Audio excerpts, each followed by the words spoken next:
Hello, good evening. कैसे हैं?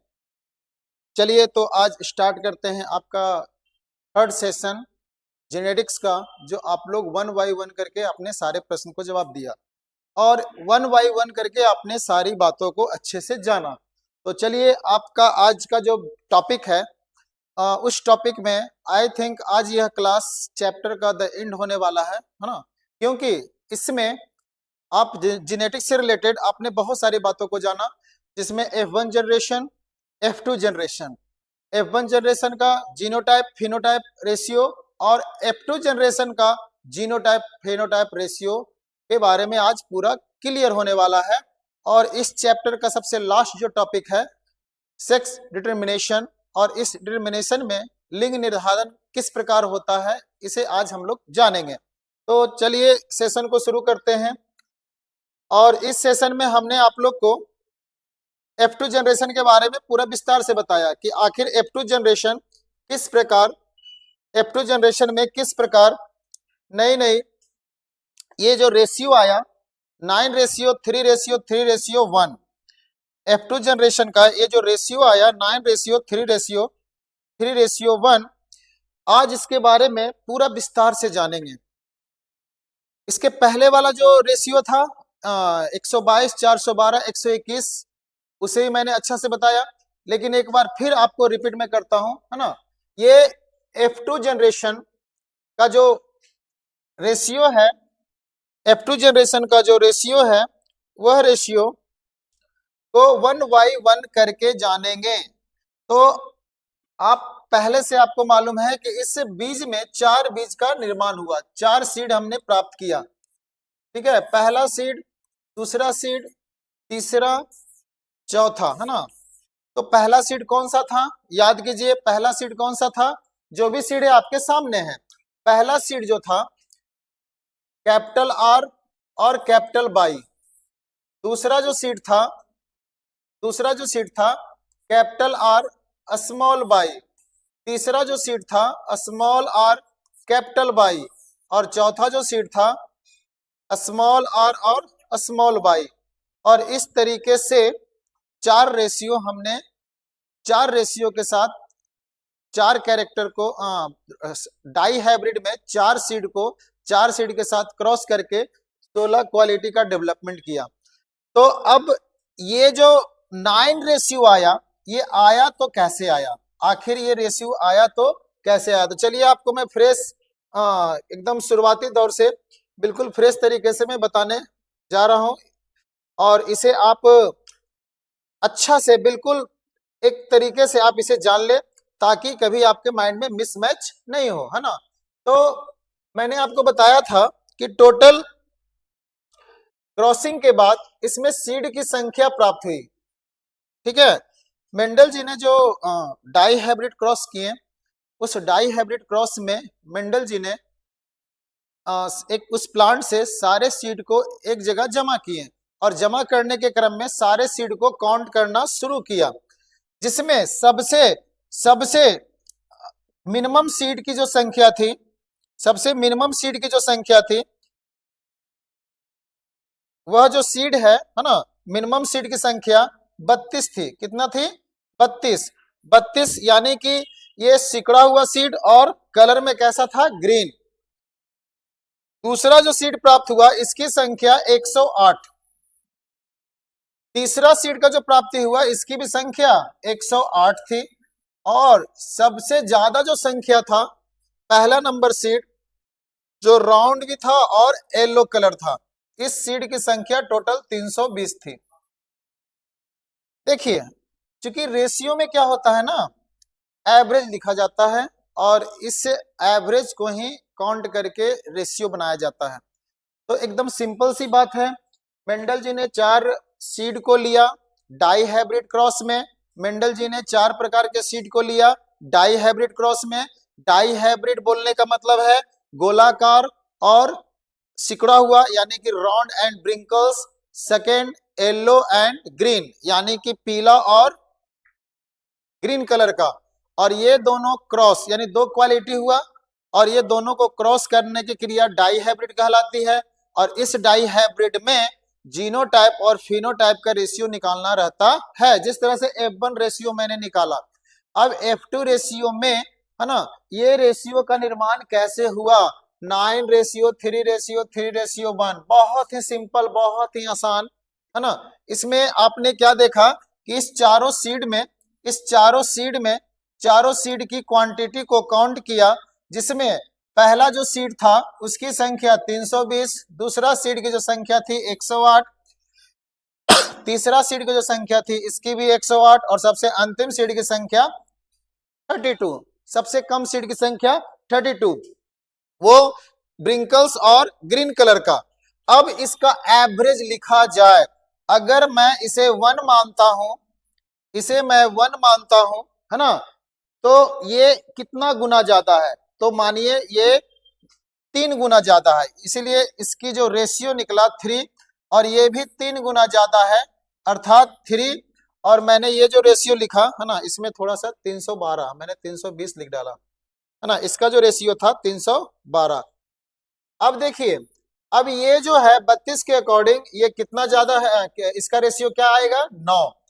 अब आप देखिए, है ना, कि जब मैथमेटिकल कैलकुलेशन के माध्यम से, चूंकि मेंडल जी तो मैथ के ही टीचर थे, और ये मैथमेटिकल कैलकुलेशन के माध्यम से ये रेशियो को जब निकाला गया, तो 32 को हम 1 माने, तो इसे ये 3 गुना, ये भी 3 गुना, और ये 9 गुना, तो ये एवरेज निकला, और यही एवरेज 9:3:3:1, कितना बेहतरीन तरीके से, सरल तरीके से मेंडल जी ने, है ना, फिनोटाइप का डेवलपमेंट किया।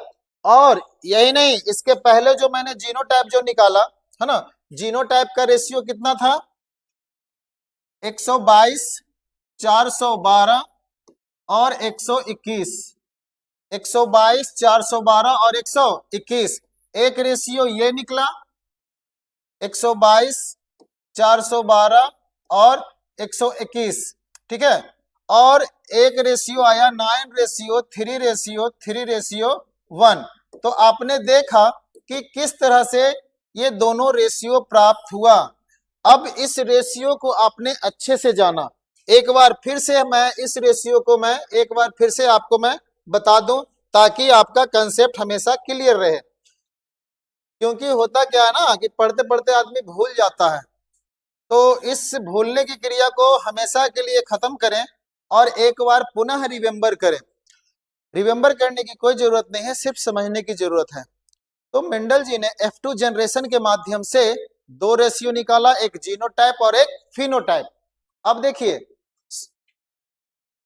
आपको याद होगा ये सारा प्रक्रिया कि जब इस हाइब्रिड को इस हाइब्रिड के साथ क्रॉस किए, तो एक इस कैटेगरी से आया, 2 इस कैटेगरी से आया, 2 इस कैटेगरी से आया, है ना। पहला तो ये कैटेगरी है, इसके जैसा कोई नहीं है, ठीक है, इसके जैसा कोई नहीं है, तो एक तो इस कैटेगरी से आया, दूसरा जो आया इस कैटेगरी से, फिर ये 2 आया इस कैटेगरी से। आप एक बार अपने कॉपी पे इसे एक बार पुनः बना लें, और उसी तरह से नेक्स्ट जो कैटेगरी आया, है ना, ये 4 कट जो कैटेगरी आया, ये सब बिल्कुल सब एक समान, ये भी ये चारों बिल्कुल एक समान, तो 4 कैटेगरी आया।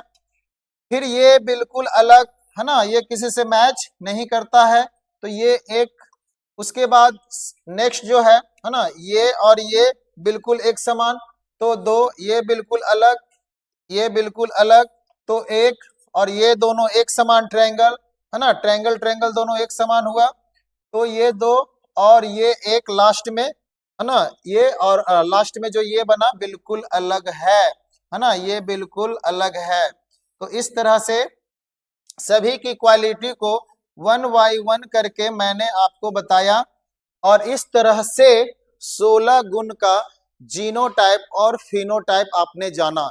तो अब एक प्रश्न है जिसका आप जवाब दें कि 1:2:2:4, 1:2:2:4, 4:1:2:1 एंड 1:2:1, ये बताओ ये कौन सा है, जीनोटाइप है या फिनोटाइप, जीनोटाइप रेशियो है या फिनोटाइप।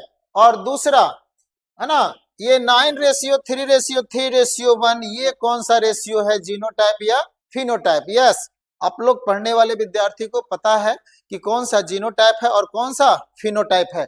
तो आज आपका ये कंसेप्ट पूरी तरह से क्लियर हो गया। तो अब इसी चीज को, है ना, इसी चीज को इस फिगर के माध्यम से आपने हर एक चीज को अच्छे से जाना और आपने मेंडल के, है ना, सभी नियम को 1 बाय 1 करके आपने क्लियर किया। देखिए इस फिगर में बिल्कुल वही सारा चीज को बताया जा रहा है और जिसे हम एक बार फिर से आप लोगों को इसी पे रिपीटेड कर देते हैं। देखिए एक कैरेक्टर ये हो गया, दूसरा, तीसरा और ये चौथा। आप कहोगे कि सर ये राउंड राउंड क्यों है?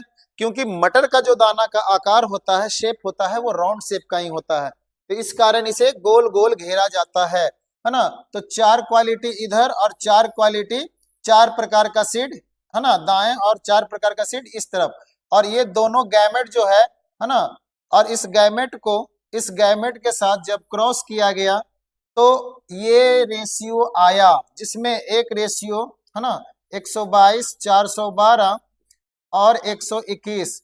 तो मैंने आपको दोनों कैटेगरी का दोनों रेशियो को 1 बाय 1 करके मैंने बहुत ही बेहतरीन तरीके से आप इस मटेरियल ये कैटेगरी को निकालने के प्रोसेस को आपने जाना, और इस कैटेगरी में किसका कैसा कैसा कैरेक्टर्स है ये 1 बाय 1 करके आपने ये रेशियो का निर्माण किया।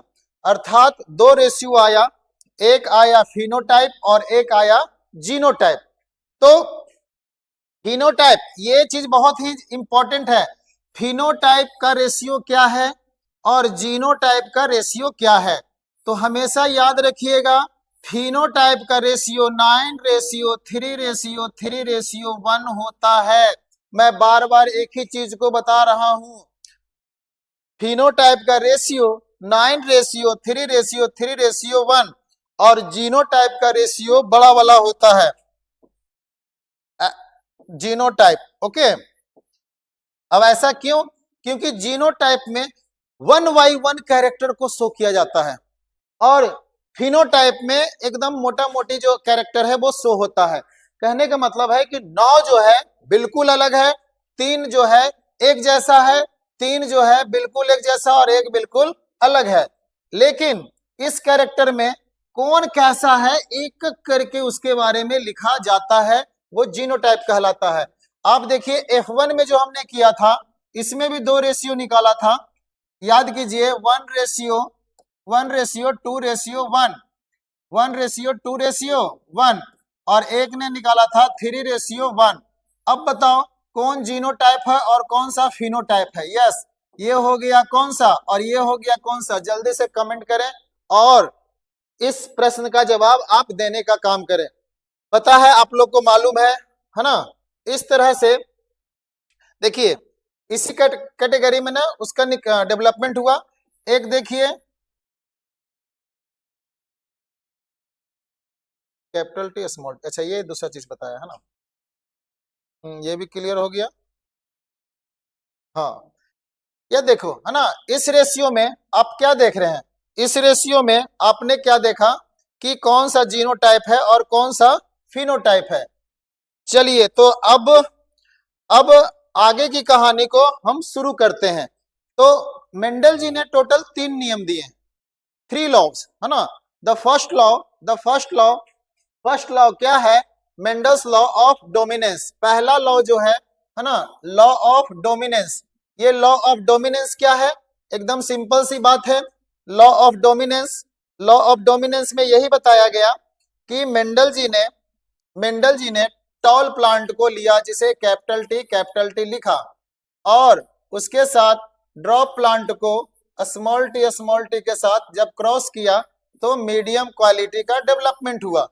ठीक है, जो उसके अकॉर्डिंग, है ना, फिर इसी क्वालिटी के साथ जब क्रॉस किया गया तब ये दोनों मिलकर F1 जनरेशन का निर्माण किया, जो आप इस फिगर में स्पष्ट रूप से देख रहे हैं। ठीक है, अब क्या है कि इसे पुनः एक बार आपका सारा प्रोसेस जानकारी प्राप्त हो चुका है। तो लॉ ऑफ डोमिनेंस हमेशा याद रखिएगा, मेंडल के द्वारा लॉ ऑफ डोमिनेंस में वही कैटेगरी टॉल प्लांट को ड्रॉप के साथ जब क्रॉस किया गया तो एक टॉल आया, दो मीडियम आया और एक शॉर्ट आया। और इसी को है ना जीनोटाइपिक और फिनोटाइपिक रेशियो में, फिनोटाइपिक रेशियो और जीनोटाइपिक रेशियो, ये रेशियो को ही याद रखना है। तो फिनोटाइप एकदम जो दूर से लगभग एक जैसा दिखे, लगभग इक्वल दिखे, तो इस 3 में लंबा एक ज्यादा है और दो मीडियम है और एक क्या है बहुत ही शॉर्ट है, तो 3:1। और जीनोटाइप अगर 1/1 देखा जाए तो पता चला कि एक ज्यादा लंबा है, दो मीडियम है और एक शॉर्ट है। तो जीनोटाइप बड़ा होता है, कहने का मतलब उसका रेशियो ज्यादा होता है और फिनोटाइप का रेशियो छोटा होता है।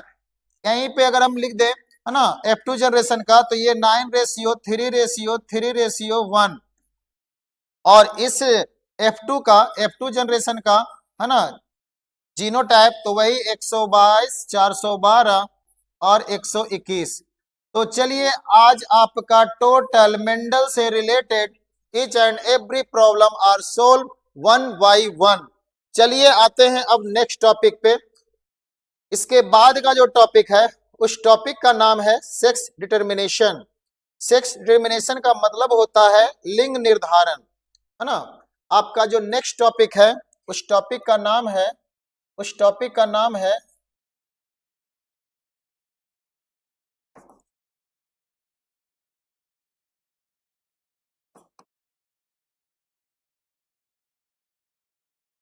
Sex determination. उस टॉपिक का नाम क्या है? Sex determination. ये सेक्स डिटर्मिनेशन को हिंदी में क्या कहते हैं? तो सेक्स डिटर्मिनेशन को हिंदी में बोलते हैं लिंग निर्धारण। ओके, यहाँ पे एक शब्द आता है ना सेक्स। ये सेक्स मतलब होता क्या है? देखिए बहुत सारे के माइंड में अलग अलग धारणा होती है कि सर सेक्स, तो इसको हिंदी में बोलते हैं लिंग। क्या बोलते हैं? लिंग। अगर आप कोई एग्जामिनेशन का फॉर्म भरिए या बैंक में किसी प्रकार का खाता खुलाते हैं तो ऑप्शन में दिया हुआ रहता है ना, और उस ऑप्शन में आपको स्टार देके दिया रहेगा सेक्स देकर, है ना। यहाँ पर आपको एक ऑप्शन देगा सेक्स में, आप अगर मेल है या फीमेल है तो मेल रहिएगा तो मेल में टिक लगाओगे, अगर फीमेल रहोगे तो फीमेल में टिक लगाओगे। तो कहने का मतलब है कि वो पूछ रहा है कि आपका जो सेक्सुअल एक्टिविटी है, तो शॉर्ट में लिख दिया सेक्स मेल या फीमेल। इसी पे एक छोटी सी कहानी याद आ गई, है ना। एक बार क्या हुआ ना कि 10th बोर्ड का और 12th बोर्ड का एग्जामिनेशन होता है, तो बहुत सारे ऐसे फ्रेंड सर्किल होते हैं जो अपने दोस्तों के लिए बहुत ही अच्छा से काम करता है। उसी काम में उसने क्या किया कि बोला भैया तुम अपना, भैया नहीं बल्कि हेलो, तुम अपना फॉर्म भर दिया ना, मेरा भी फॉर्म भर दो जल्दी से, है ना। तो दोस्त कहता है ना, हर एक दोस्त कमीना होता है। कमीना बोले तो अलग टाइप का, है ना, 3rd डिग्री का, मतलब एक अलग क्वालिटी का कमीना होता है। और वो कमीनापंथी कैसे दिखाया?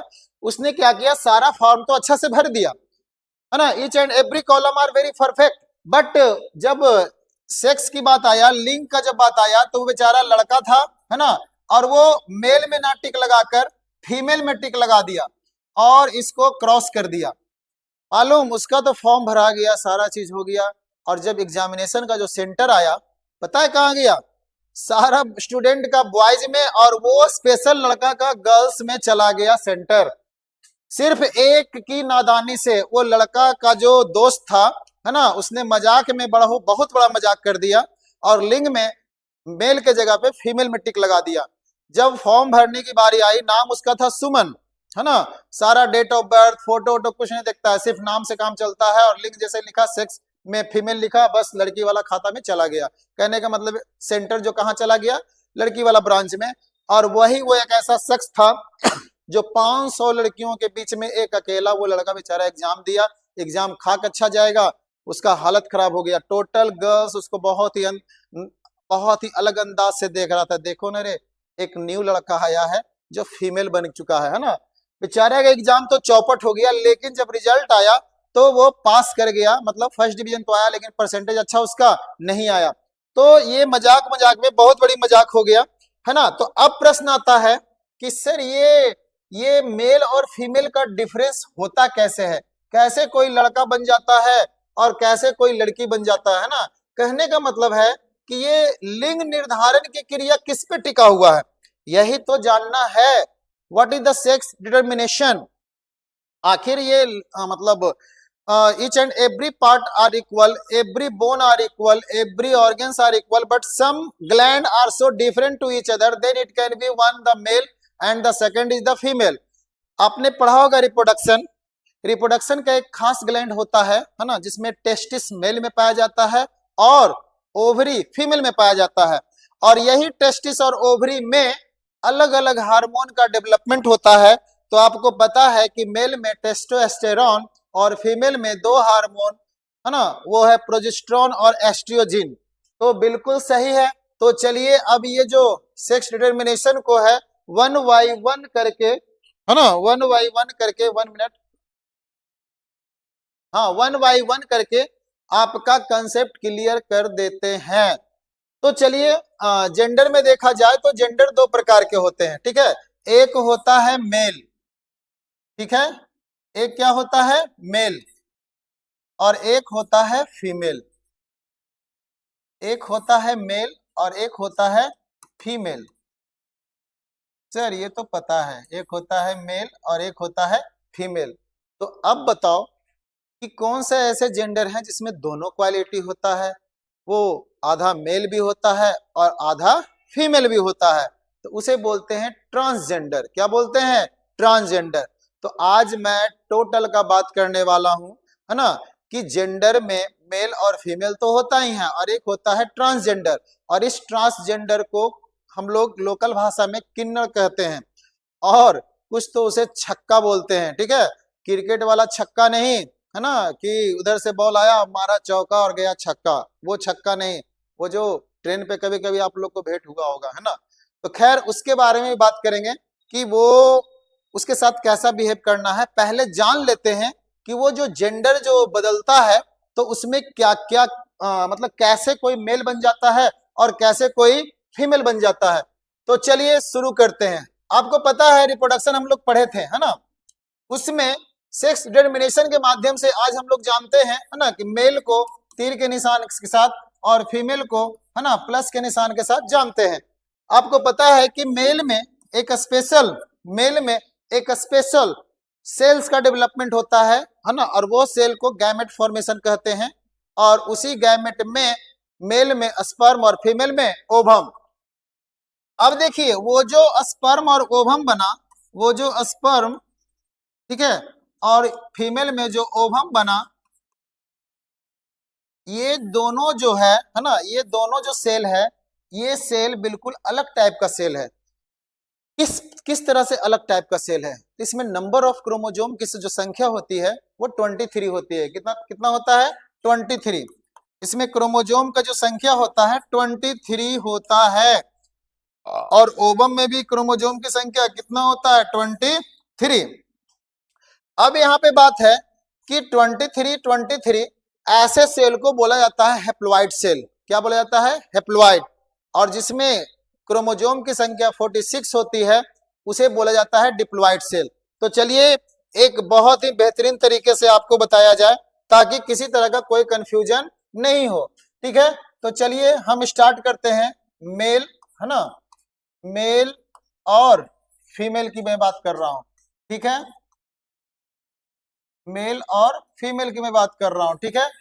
मेल का इंडिकेशन तीर के जैसा, फीमेल का इंडिकेशन प्लस के जैसा। अब इस मेल में अगर क्रोमोजोम पूछा जाए तो इसकी संख्या होती है 46 क्रोमोजोम, ओके। और उसी तरह से फीमेल में देखा जाए तो इसके में भी संख्या होती है 46 क्रोमोजोम, ठीक है। अब यहाँ पे बात है कि दोनों में तो 46 है, तो इस क्रोमोजोम को लिखा कैसे जाता है, तो इसे 44 प्लस एक्स वाई और इसे 44 प्लस एक्स लिखा जाता है। अब आप लोग कहोगे कि सर 44 को इस प्रकार और एक्स वाई क्यों लिखें और 44 और इसमें एक्स क्यों लिखें। सिंपल सी बात है, 46 क्रोमोजोम जो होता है ना उसमें 44 एक जैसा और 2 एक दूसरे से बिल्कुल अलग होता है। उसी प्रकार से 46 क्रोमोजोम में फीमेल में 44 नहीं, टोटल 46 एक ही जैसा होता है। तो चूंकि दोनों को मैच करना है इसलिए 44 प्लस एक्स एक्स हमने लिखा। अब यहाँ पर बात है कि सर क्रोमोजोम को एक्स और वाई ही क्यों लिखा जाता है। तो चलिए एक सिंपल सी बात है, जैसे कोई भी मैथ बनाते हैं ना तो पी क्यू है ना, ए और बी इस तरह का इंडिकेशन देते हैं, लेकिन क्रोमोजोम में एक्स और वाई क्यों लिखा गया। देखिए एक्स और वाई लिखने के पीछे रीजन है, जब वो सेल से है ना, सेल में न्यूक्लियस को देखा और न्यूक्लियस के अंदर जब क्रोमोजोम को देखा तो इसमें से टोटल 46 क्रोमोजोम को निकाला गया। कितना क्रोमोजोम को निकाला गया? 46 क्रोमोजोम को। और सारे क्रोमोजोम में 4 टेंटिकल्स पाया गया। कितना टेंटिकल्स पाया गया? 4 टेंटिकल्स।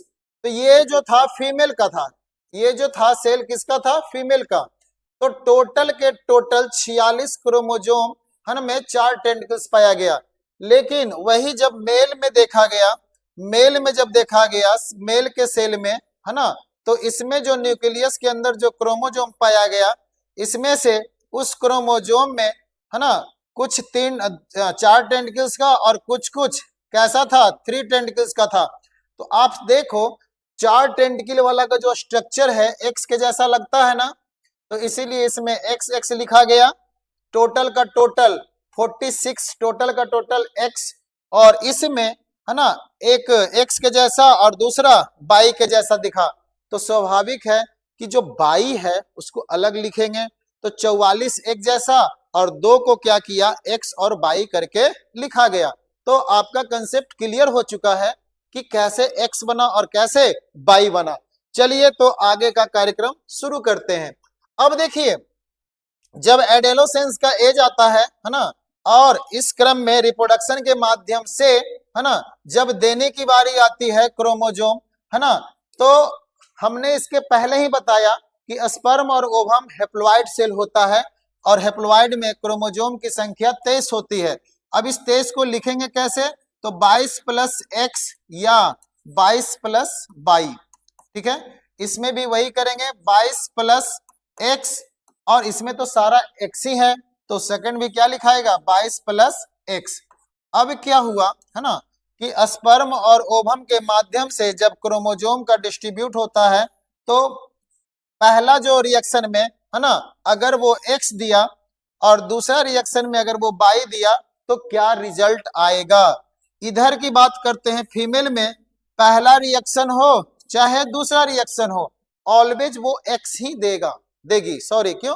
क्योंकि उसके पास तो बाई क्रोमोजोम है ही नहीं, जो भी क्रोमोजोम 46 है सब एक्स ही है। तो यहाँ पर एक और बहुत बड़ा प्रश्न का आपका जवाब मिला कि ये जो चेंजिंग है, चेंजिंग किसमें है? मेल में कि फीमेल में? तो चेंजिंग मेल में है, यानी कि मेल पे डिपेंड है कि वो एक्स देगा या वाई देगा। फीमेल पे कोई डिपेंड नहीं है क्योंकि उसके पास टोटल का टोटल एक्स ही क्रोमोजोम पाए जाते हैं। तो इस फीमेल ने है ना, फीमेल जो क्रोमोजोम देने की बारी है हमेशा एक्स ही देगी। लेकिन ये पहला बार में क्या किया है ना, ये 22 प्लस एक्स है ना, और इधर से है ना 22 प्लस एक्स। तो आप इसको काउंट करें है ना, टोटल इसकी संख्या कितनी हो गई? तो इसकी संख्या हो गई 44 plus X x, 44 plus X x, अर्थात इसमें गर्ल्स का डेवलपमेंट हुआ। किसका डेवलपमेंट हुआ? फीमेल का। फीमेल का क्यों? क्योंकि फीमेल में बाई क्रोमोजोम पाया नहीं जाता है, उसमें टोटल का टोटल क्रोमोजोम की संख्या 46 एक्स ही होता है।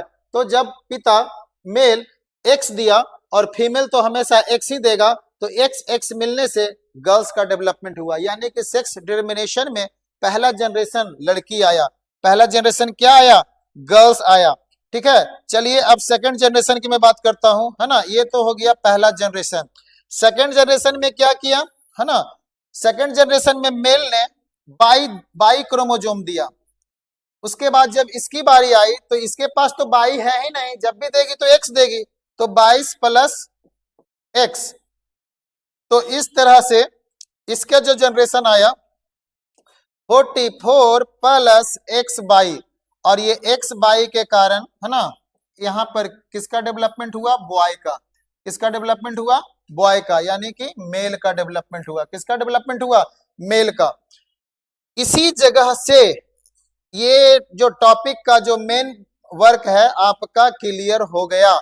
कहने का मतलब है कि लड़का और लड़की का होना किसी भी फैमिली के बैकग्राउंड में 100% मेल पे ही डिपेंड है कि वो कैसा क्रोमोजोम दिया। अगर एक्स क्रोमोजोम मेल दिया तो लड़की हुआ, अगर वाई क्रोमोजोम मेल दिया तो क्या होगा? लड़का होगा। और इस तरह से पहला जनरेशन में लड़की और दूसरा जनरेशन में एक लड़के का निर्माण हुआ। और इससे समाज में एक बहुत बड़ा जो मुद्दा था, खास करके अनलिटरेसी पर्सन में, गांव में क्या होता था ना कि मान लिया जाए किसी ने शादी किया है ना, और शादी करने के क्रम में क्या होता है ना कि माइंड में एक अजीब तरह का विडंबना होता है। कोई सोचता है कि बेटा हो या बेटी हो, जो बेटी सोचता है उसको बेटा होता है, और जो बेटा सोचता है उसको बेटी होता है। बात यहाँ पर बेटा बेटी का नहीं है, बात यहाँ पे प्राकृतिक में जैसा क्रोमोजोम मैच करेगा, जैसा हार्मोन सिक्रीट करेगा, उसी के अकॉर्डिंग दो क्रोमोजोम आपस में जुड़ेगा। तो पहला में एक्स आया है ना, मेल ने एक्स दिया, फीमेल का यहाँ पर कोई मैटर ही नहीं है, जो भी चेंजिंग आ रहा है मेल की वजह से। तो यहाँ पर फीमेल कोई दोषी नहीं है। तो होता क्या है ना कि गांव वगैरह में लगातार मान लीजिए किसी के 2 3 4 बच्चे हुए और उसका सारा बेटी हुआ, तो वो लड़का मतलब उस घर के सदस्य क्या कहता है कि लड़की कुलच्छनी है, बताओ खाली बेटी हो रहा है, ऐसा करते हैं कि हम अपना बेटा का शादी एक और कर देते हैं, हो सके उससे सिर्फ बेटा हो। अब बताओ उस घर में एजुकेशन का ई भी नहीं है, एजुकेशन पूरी तरह से जीरो बैठा है। अरे लड़का का होना और लड़की का होना, उसमें लड़की कहाँ दोषी है? उसमें तो 100% मेल ही दोषी है ना। क्यों? क्योंकि एक्स और वाई किसके पास है? मेल के पास है। एक्स देगा तो लड़की होगा, वाई देगा तो लड़का होगा। और बेचारी लड़की को प्रताड़ित किया जाता है, गांव में उसे ना जाने कितने कितने अभद्र जैसा व्यवहार किया जाता है। आज भी भारत में कई जगह मतलब पढ़ना बहुत ही जरूरी है, खास करके राजस्थान जैसे एरिया में बहुत जगह, मतलब मैं क्या बोलूं, राजस्थान क्या, बिहार में जैसे क्षेत्र में है ना, कभी कभी कोलकाता जैसे क्षेत्र में भी ये सब घटना देखने को मिलता है कि मान लीजिए किसी को 2 3 4 लगातार लड़की हो गया, तो उस लड़की को है ना अपना घर भेज दिया जाता है, उससे तलाक, उससे मतलब छुटकारा पा लेता है कि ये कैसी लड़की आई है जिससे खाली बेटी हो रहा है ना, मुझे तो बेटा चाहिए। सासू माँ अपना तांडव दिखा रही है कि मुझे तो है ना एक मेरा बेटा बेटा पैदा करेगा है ना, लेकिन ये लड़की ऐसी आ गई है कि सिर्फ बेटी होती है। हे भगवान, जैसी सास वैसा उसका बेटा। बेटा को पता है, वो भी पढ़ा होगा, उसको पता है, लेकिन नहीं पढ़ा है तो वो कान में तेल डाल के सो रहा होगा, है ना। कहने का मतलब है कि 100 बातों का एक जवाब, लड़का का होना या लड़की का होना 100% लड़का दोषी है। क्यों? क्योंकि बाई क्रोमोजोम किसके पास है? मेल के पास है, और बाई क्रोमोजोम से ही तो बॉय होता है। और इस तरह से कैसे एक्स आया, कैसे एक्स आया और कैसे बाई आया, मैंने स्पष्ट करके आपको 1 बाई 1 करके बता दिया। और इसी टॉपिक से रिलेटेड इसीलिए इसको बोला गया है लिंग निर्धारण, अर्थात लड़का का और लड़की का होना किस पे डिपेंड है? तो 100% मेल पे डिपेंड है। तो चलिए, आज आपने जाना कि ये जो लड़का और लड़की का जो होना होता है ये कैसे होता है, नंबर ऑफ क्रोमोजोम से। तो यहाँ पर एक क्वेश्चन आता है, how many sex chromosome are found है ना इन द ह्यूमन बींग्स? तो 2 sex chromosome, the first sex chromosome is X and second X chromosome is Y. तो 2 तरह का क्रोमोजोम होते हैं और इसी क्रोमोजोम को सेक्स क्रोमोजोम कहते हैं, अर्थात लिंग निर्धारण कहा जाता है।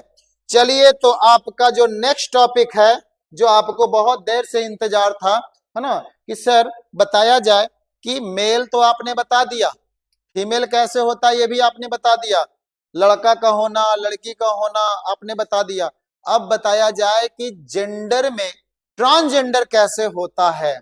तो इस ट्रांसजेंडर में जो परिवर्तन होता है हार्मोन तथा क्रोमोजोम की गड़बड़ी से, तो इसे कहा जाता है क्रोमोजोमल डिसऑर्डर।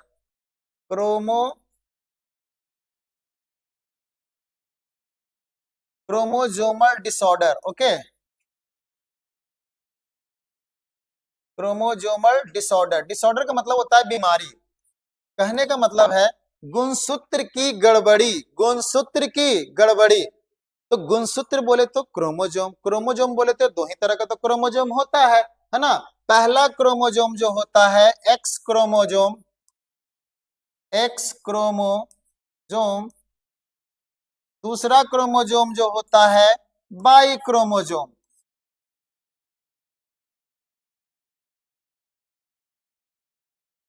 ओके, यानी कि क्रोमोजोमल डिसऑर्डर में दो तरह के क्रोमोजोम होते हैं, एक एक्स और एक वाई, और इस दोनों को बोला जाता है सेक्स क्रोमोजोम। क्या बोला जाता है? Sex chromosome. अब देखिए, सेक्स क्रोमोजोम की संख्या दो, एक एक्स और दूसरा वाई। इतना तो बात समझ में आई।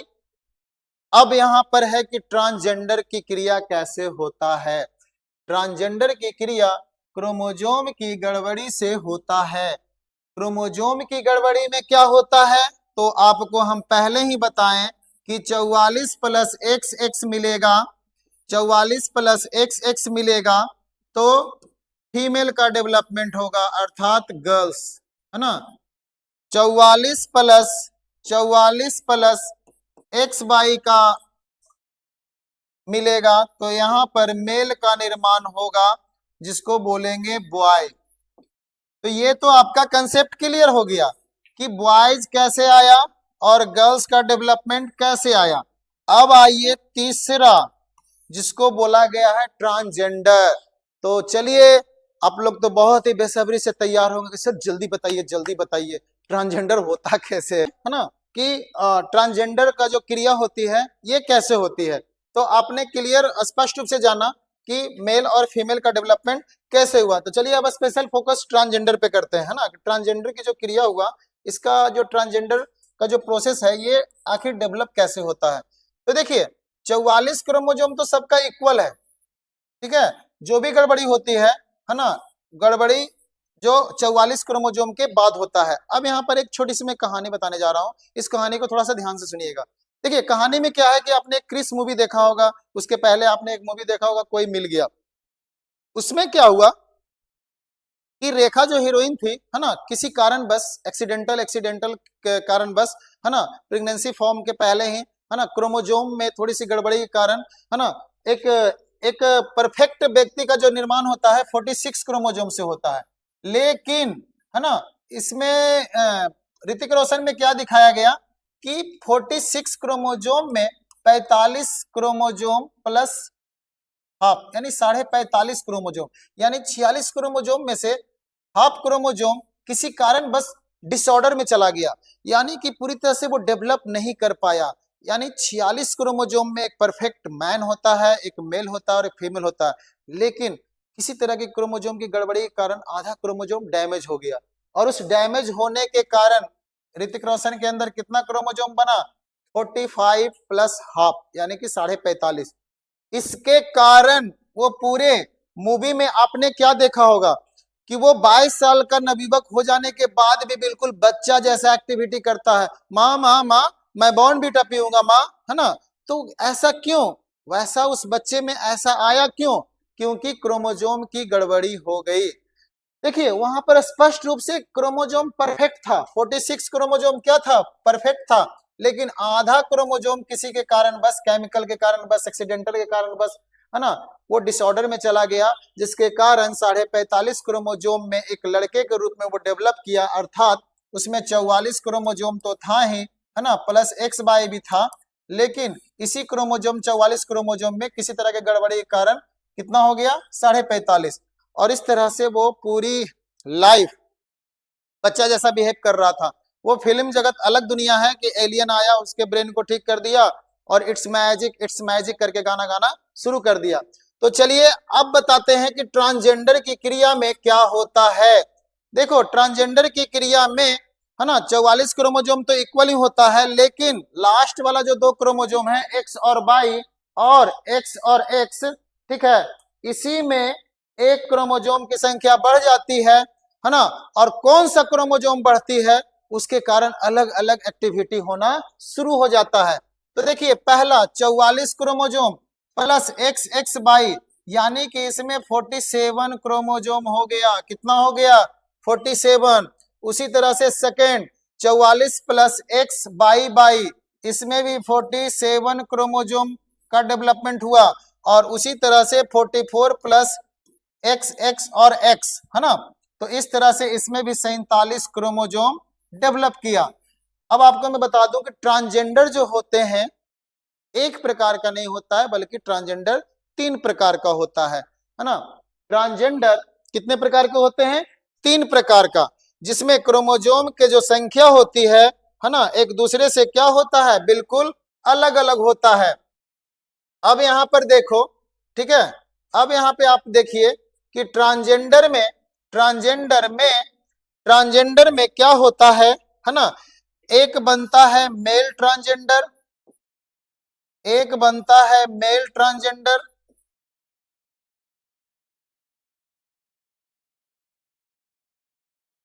और एक बनती है female transgender. Female transgender, okay. अब देखो, अब आप लोग देखोगे कि मेल ट्रांसजेंडर और फीमेल ट्रांसजेंडर में आप पता नहीं कर पाओगे कि कौन मेल ट्रांसजेंडर और कौन फीमेल ट्रांसजेंडर है, लेकिन उसकी एक्टिविटी से आप पकड़ लोगे कि लगता है कि ये कुछ अलग टाइप का है। जैसे कहने का मतलब है कि पूरा फेस, पूरा बॉडी सॉडी सब कुछ है ना, और एकदम बिल्कुल लड़का जैसा लग रहा है, लेकिन आवाज उसका बिल्कुल लड़की जैसा है। बोलेगा हेलो ए, तो सब घूर के देखेगा, अरे ये क्या हुआ। उसी तरह से कुछ फीमेल ऐसी होती है ना, जो आप स्पष्ट रूप से वो फीमेल है, लेकिन उसका आवाज बिल्कुल मर्द के जैसा होगा। तो आप देखोगे खास करके ट्रेन में आपको यही दो जेंडर मिलेंगे, है ना, मेल मेल ट्रांसजेंडर और फीमेल ट्रांसजेंडर। लेकिन जो प्योर ट्रांसजेंडर होती है वो कभी भी मार्केट में मांगने का काम नहीं करती है। वो सभी ट्रांसजेंडर का हेड इंचार्ज होती है। कहने का मतलब है कि वो बॉस होती है, और उसमें इतनी पावर होती है, उसको अर्धनारेश्वर बोला जाता है। अर्धनारेश्वर का मतलब है आधा नर और आधा नारी। यानी का मतलब कि ऐसे कैसे हुआ, वो आधा मेल और आधा फीमेल का डेवलपमेंट कैसे हुआ। तो एक जायगोट का डेवलपमेंट हो जाता है, सॉरी जायगोट नहीं बल्कि एक टेस्टिस का डेवलपमेंट हो जाता है, जो और एक ओवरी का डेवलपमेंट हो जाता है, जिसके कारण उसमें दोनों 50-50% का कैटेगरी आ जाती है, आधा नर और आधा मादा। अब यही सबसे महत्वपूर्ण, वो जो किन्नर हम लोग बोलते हैं ट्रांसजेंडर ओरिजिनल, वही है। और उससे कभी पंगा लेने का नहीं। क्यों?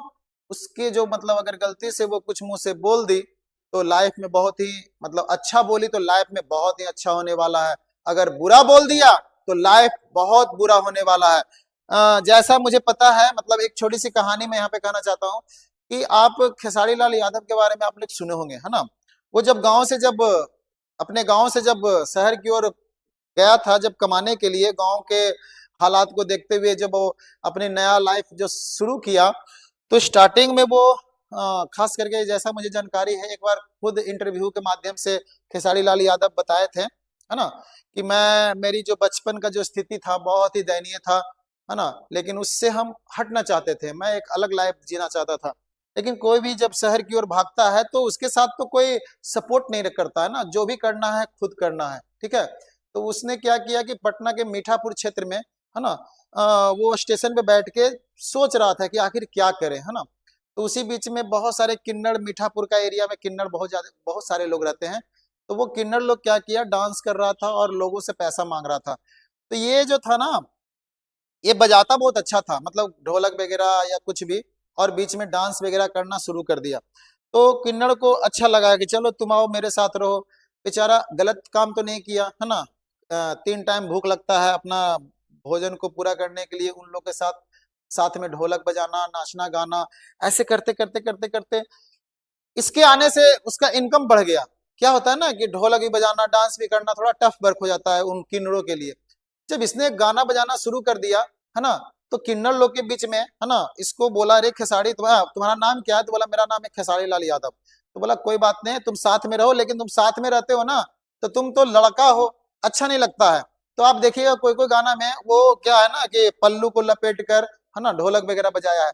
तो मेरा ये कहने का मेन उद्देश्य है कि आखिर आपने किन्नड़ के साथ, है ना, खेसारी लाल यादव को क्यों जोड़ा, मैं अब बताने वाला हूं क्यों जोड़ा। उसी के बीच में जो प्योर किन्नड़ था, है ना, जो ट्रांसजेंडर में सबसे जो एक तरह से उसे भगवान का रूप माना जाता है, शिव और पार्वती का रूप माना जाता है, तो कमाने के बाद, है ना, मेन किन्नड़ के पास जब गया, क्योंकि नाचने की क्रिया में मेल मेल ट्रांसजेंडर और फीमेल ट्रांसजेंडर दोनों था, लेकिन जब प्योर ट्रांसजेंडर के पास गया तो खेसारी लाल यादव बहुत ही करुणा भाव से गोड़ लगा और इतना अच्छा से मतलब एक्सप्रेशन दिया कि वो जो मेन किन्नर जो था उसको मतलब बहुत ही अच्छा फील हुआ कि तुम तो लड़का बड़ा बंदा फिट हो, है ना। तो बोला कि आशीर्वाद वगैरह दो ताकि मेरा भी कुछ रोजी रोजगार चल सके। तो उसी ने बोला कि जा रे खेसारी, आज से तू राहड़ हो गया, है ना, तू गा बजा और तेरा नाम जो है ना पूरा एरिया जानेगा, पूरा जिला जानेगा, है ना, पूरा बिहार जानेगा, यहाँ तक कि तू इतना आगे निकल जाएगा कि पूरा इंडिया जानेगा। देखो एक प्योर किन्नड़ के जो शब्द जो निकलते हैं ना, वो एक ब्रह्मास्त्र के जैसा होता है। कहने का मतलब देखिए आज वो खेसारी लाल यादव कहाँ से कहाँ पहुंच गया, है ना। और हाल ही फिलहाल वो मतलब कहने का मतलब पॉलिटिक्स में भी एंट्री मार चुके हैं। तो बात यहाँ पर है कि ये उसका आशीर्वाद। अब कहोगे सर ये होता है ऐसा क्या, ठीक है, अगर नहीं समझ में आता है ना तो किन्नर से तुम कभी पंगा लेके देख लो। अगर गलती से वो बोल दे कि जा तू कल का सूरज नहीं देखेगा, स्वाभाविक है कि सच में नहीं देख पाओगे। इसीलिए कभी भी पंगा नहीं लेना चाहिए किन्नर से। अगर कोई भी, कैसे पता चलेगा कि कौन मेन किन्नर है कौन फीमेल किन्नर है, उससे पता लगाने की कोई जरूरत ही नहीं है। वो तुमसे 5-10 मांगता है, ज्यादा नहीं मांगता है, क्योंकि बेचारा वो लास्ट जनरेशन है ना, इसके बाद उसका कोई जनरेशन आने वाला नहीं है। आप 5-10 दे दोगे तो क्या जाने वाला है, उसका 5-10 दिया हुआ 100 गुना रिटर्निंग आता है। तो मेरा ये कहना है कि कभी भी ट्रांसजेंडर को देखिए तो उसके साथ मिसबिहेव कभी नहीं करें, हमेशा रिस्पेक्ट से बात करें और बिना कहे 5-10 दे दिया करो और बदले में हाथ जोड़कर आशीर्वाद ले लिया करो, क्योंकि किसका आशीर्वाद लग जाए और आपका किस्मत बदल जाए। तो बात यहाँ पे हो रहा था ट्रांसजेंडर का। तो आज आपने जाना कि ट्रांसजेंडर का डेवलपमेंट कैसे होता है, नंबर ऑफ क्रोमोजोम की गड़बड़ी से। और इसी तरह से नंबर ऑफ क्रोमोजोम की जब गड़बड़ी होती है तो इस गड़बड़ी को कहा जाता है क्रोमोजोमल डिसऑर्डर। क्या कहा जाता है, क्रोमोजोमल डिसऑर्डर। तो आज आपका ये कंसेप्ट क्लियर हो गया। आपने जाना जेनेटिक्स का पूरा अंतिम, और आपने जाना सेक्स डिटर्मिनेशन, और अभी लास्ट में आपने जाना ट्रांसजेंडर की क्रिया किस प्रकार चेंज होती है। तो चलिए इसी के साथ आज का क्लास यहीं पे खत्म करते हैं। कल की क्लास में बहुत ही बेहतरीन सब्जेक्ट को लेकर आपके सामने मैं फिर से एक बार प्रस्तुत होऊंगा। इसीलिए टेक केयर, जय हिंद, जय भारत।